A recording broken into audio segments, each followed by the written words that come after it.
Indian navy Sri Lanka के साथ मिलकर स्लिनेक्स युद्धाभ्यास कर रही है। समंदर में चीन के बढ़ते वर्चस्व के बीच ये युद्धाभ्यास खासा चर्चा में है। चीन इस पर पैनी नजर रखे हुए है।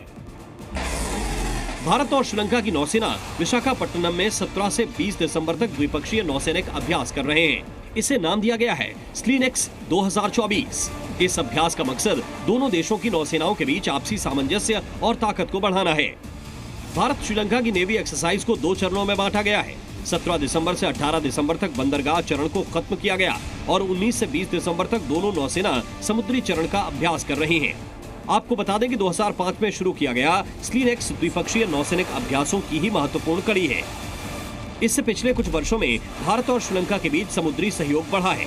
इसमें भारत की तरफ से भारतीय नौसेना जहाज INS सुमित्रा, पूर्वी बेड़े का एक नेवल ऑफशोर पेट्रोलिंग वेसल और स्पेशल फोर्सेस टीम भाग ले रही है।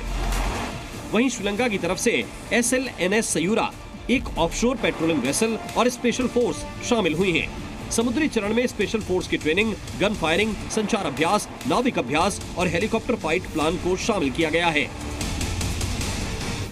विशाखापट्टनम में इंडियन नेवी ने निर्देशक को अपने बेड़े में शामिल कर लिया। निर्देशक सर्वे वेसल लार्ज प्रोजेक्ट का दूसरा पोत है, जिसे कोलकाता के GRAC में 80% से अधिक स्वदेशी सामग्री के साथ बनाया गया है और इसकी खासियतें दुश्मन के हर मंसूबे को धराशायी करने की ताकत रखती हैं। निर्देशक की अधिकतम स्पीड 18 नॉट्स से ज्यादा है और ये लगातार 25 दिनों तक समंदर में रह सकता है। ये हाइड्रोग्राफिक सर्वे वेसल शिप है जो समंदर के नीचे सर्वे कर नेविगेशन चार्ट बनाएगा।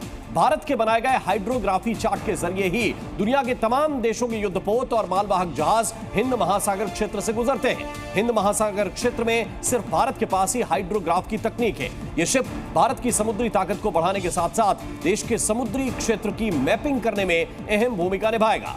आपको बता दें कि नेविगेशन चार्ट इसलिए जरूरी होता है क्योंकि समंदर में सतह समान नहीं होती, कहीं ज्यादा गहराई होती है, कहीं कम गहराई होती है। ऐसे में हाइड्रोग्राफिक मैप सुनिश्चित करता है कि कोई भी शिप समंदर में सही रास्ते पर ही जाए और किसी तरह की कोई दुर्घटना न हो।